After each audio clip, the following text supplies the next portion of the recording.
जय हिंद साथियों, पुनः ऑनलाइन क्लास में हिंदी की बोलियों पर आधारित प्रश्न को लेकर के उपस्थित हैं।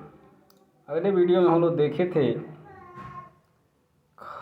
खड़ी बोली की उत्पत्ति हुई है।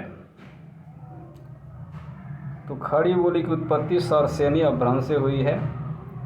यहीं से हम लोग प्रारंभ करेंगे, इसी की व्याख्या से प्रारंभ होगा।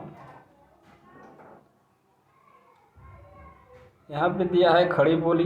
खड़ी बोली पश्चिमी हिंदी की उत्पत्ति सरसेनी अपभ्रंश से हुई है। खड़ी बोली के कई अन्य नाम हैं, हिंदुस्तानी, कौरवी है, सर हिंदी है। ब्रज भाषा की तुलना में यह बोली खड़ी खड़ी लगती है, संभवतः इसलिए इसे खड़ी बोली कहा गया। राहुल संकृताय ने खड़ी बोली को कौरवी का नाम दिया। याद रखना है कि कौरवी भाषा को खड़ी बोली को कौरवी भाषा किसने दिया? राहुल संकृताय ने। इसका क्षेत्र देहरादून का मैदानी भाग, सहारनपुर, मुजफ्फरनगर, मेरठ, दिल्ली नगर, गाजियाबाद, बिजनौर, रामपुर, मुरादाबाद है। मागधी अपभ्रंश से बिहारी हिंदी की उत्पत्ति हुई। इसकी प्रमुख बोलियां भोजपुरी, मैथिली, मगही।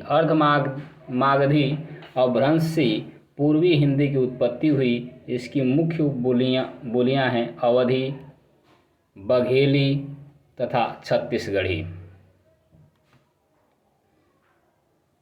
अन्य महत्वपूर्ण तथ्य है, अवधी बोली सीतापुर, लखीमपुर, लखनऊ, रायबरेली, उन्नाव, प्रतापगढ़, सुल्तानपुर, फतेहपुर, प्रयागराज आदि स्थानों पर बोली जाती हैं।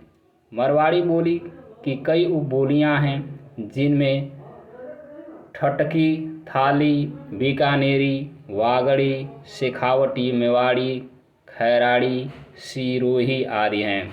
अपभ्रंश से विकसित प्रमुख आधुनिक उपभाषाएं इस प्रकार हैं।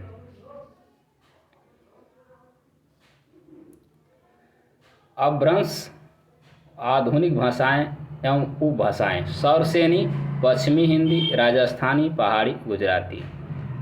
पैसाची लहदा पंजाबी, ब्राचड़ सिंधी,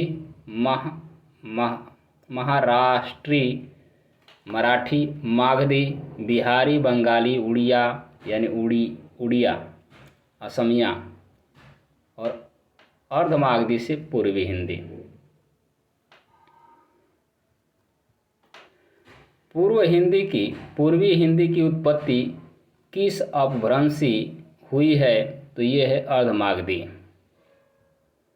ऊपर की व्याख्या में हम देखे हैं।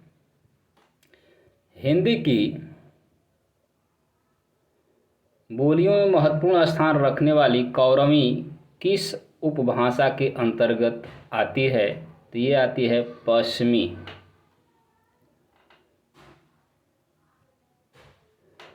खड़ी बोली हिंदी का विकास किस अपभ्रंश से हुआ है? तो सरसेनी से हुआ है।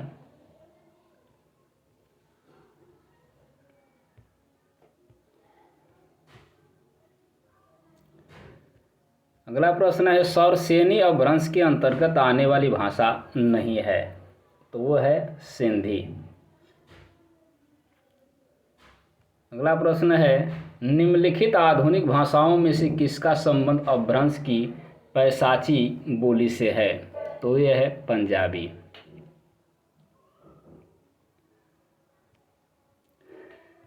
यह बोली पूर्वी हिंदी वर्ग की बोली नहीं है, तो ये है बुंदेली।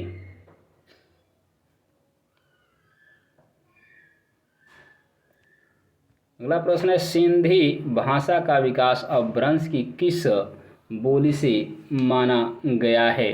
तो ये है ब्राचड़। पूर्वी हिंदी वर्ग की बोलियों का विकास किससे माना गया है? तो ये माना गया है अर्धमागधी अपभ्रंश से। अगला प्रश्न है रामपुर, मुरादाबाद, बिजनौर, मेरठ, देहरादून मैदानी भाग और सहारनपुर की बोली है, तो ये है खड़ी बोली, सी विकल्प। अगले पृष्ठ पर चलते हैं अब।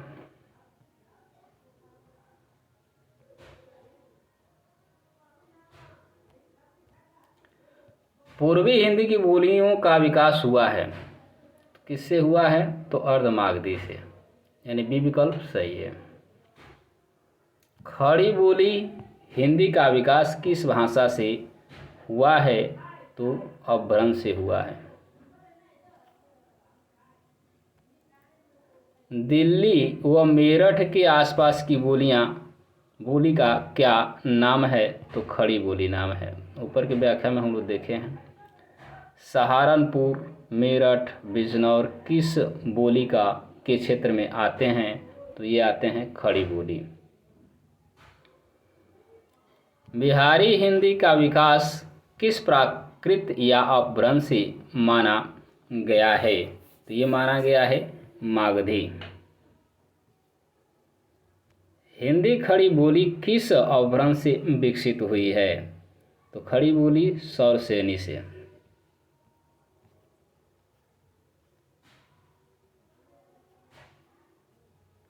खड़ी बोली का दूसरा नाम, तो खड़ी बोली का दूसरा नाम कौरवी।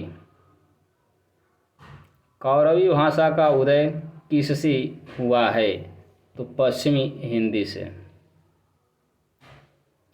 कौरवी किस बोली को कहते हैं, तो किसको कहते हैं, खड़ी बोली को।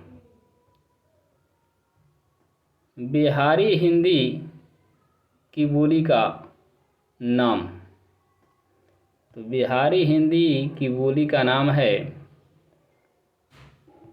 मगही। मगही किस उपभाषा की बोली है, मगही किस उपभाषा की बोली है, तो ये है बिहारी। पूर्वी हिंदी का विकास इनमें से किस अपभ्रंश से हुआ है, तो पूर्वी हिंदी का अर्धमागधी से। तो आज के लिए बस इतना ही। पुनः अगली वीडियो में इसके आगे की वीडियो लेकर के उपस्थित होंगे, आगे के प्रश्नों को लेकर के। तब तक चैनल को सब्सक्राइब, शेयर एवं वीडियो को लाइक करें। धन्यवाद।